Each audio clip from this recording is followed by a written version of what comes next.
ভারতীয় অভিনেতা পরমব্রত চট্টোপাধ্যায় ছবির প্রচারে সম্প্রতি ঢাকায় এসে আলোচিত পরিমণিকে নিয়ে কথা বলেছেন।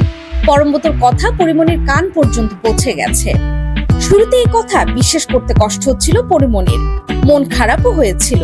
তাই বারবার সে ভিডিও ক্লিপটি দেখেছেন এই নায়িকা।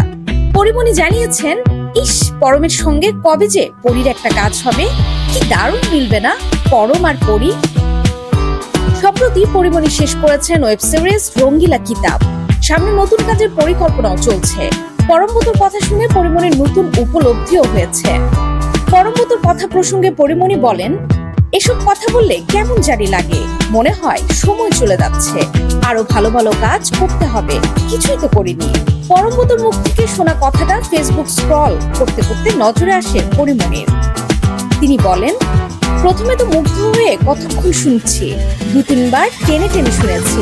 পরে ভেবেছি মানুষকে নানাভাবে আমরা অপমান অপদস্থ করতে পারি, প্রশংসা নাই করতে পারি, কিন্তু এসবের কারণে দিন শেষে মানুষটার যে চেষ্টা, এসবও একসময় ডাউন হয়ে যায়।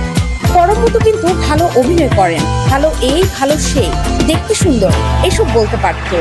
তিনি কি বলেছেন, পাওয়ার হাউস অফ ট্যালেন্ট, এই লাইনের গভীরতা হজম করতে আমার এত বেশি সময় লাগছে যে বলে বোঝাতে পারবো না।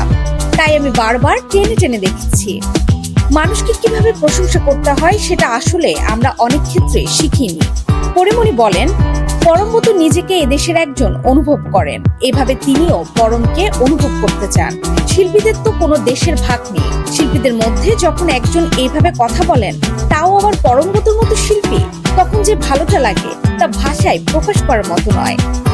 এত চমৎকার এবং মায়া দিয়ে বললেন যে বিশ্বাস করতেও সময় লেগেছিল। This report team entertainment.